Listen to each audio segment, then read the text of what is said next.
पद्मरागमयादग्रे गोमेदमणिनिर्मितः दशयोजनदैर्घ्येण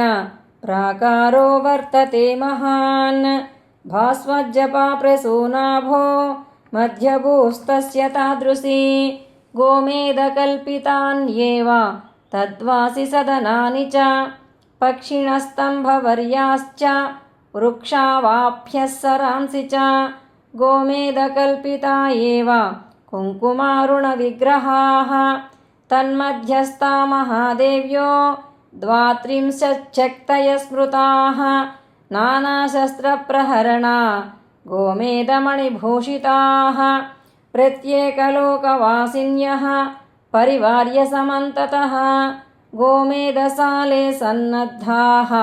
पिशाचवदना नृपा स्वर्लोकवासिभिर्नित्यं पूजिताश्चक्रबाहवः क्रोधरक्तेक्षणाः बिन्धिपचच्छिन्दिदहेति च वदन्ति सततं वादं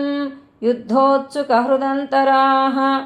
एकैकस्या महाशक्तेः दशाक्षौहिणीकामता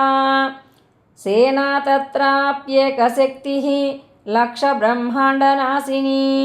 तादृशीनां महासेना वर्णनीया कथं नृपा रथानां नैव गणना वाहनानां तथैव च सर्वयुद्धसमारम्भः तत्र देव्या विराजते तासां नामानि वक्ष्यामि पापनाशनकराणि च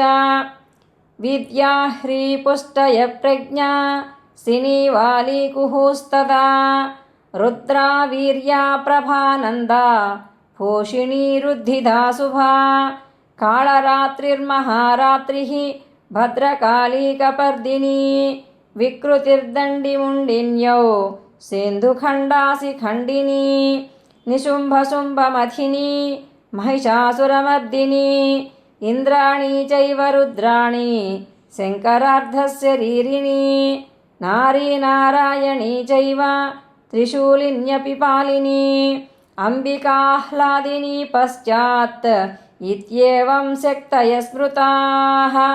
यद्येताः कुपिता देव्यः तदा ब्रह्माण्डनाशनं पराजयो न चैतासां कदाचित् क्वचिदस्ति गोमेदकमयादग्रे सद्वज्रमणिनिर्मितः